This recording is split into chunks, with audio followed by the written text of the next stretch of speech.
ఏమిటలా చూస్తున్నావు? నీ నాటకాలు నా దగ్గర కాదు. నా బిడ్డకు అన్యాయం జరుగుతుంటే చూస్తూ ఊరుకుంటాననుకున్నావా? మరి నా బతుకు అన్యాయం అవుతుంటే చూస్తూ ఊరుకున్నావుగా?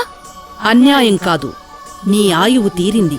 కానీ నా ప్రేమకు ఆయువు తీరలేదు. మనిషి మరణించినప్పుడే ఆ మనసులోని ప్రేమ కూడా మరణిస్తుంది. లేదు, నా ప్రేమకి చావు లేదు. నా వివేకం నేను దక్కించుకుంటాను. ఆ శక్తి నీకు లేదు. నీ శక్తి నక్షత్రంలోనే నేనాత్మనయ్యాను. అతని గ్రహస్థితి దిగజారే కొలది నా ఆత్మశక్తి పెరుగుతూనే ఉంటుంది.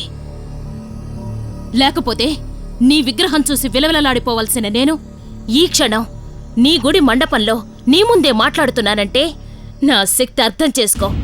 తక్కువగా అంచనా వేయకు. నువ్వు గుడిలోకి రాలేవు. నేనే రానిచ్చాను.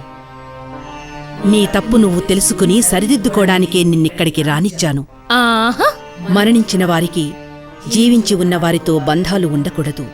అతన్ని విడిచిపెట్టు. మరో జన్మలోనైనా మంచి జరగాలని ప్రశాంతంగా పరమేశ్వరుని ప్రార్థించు.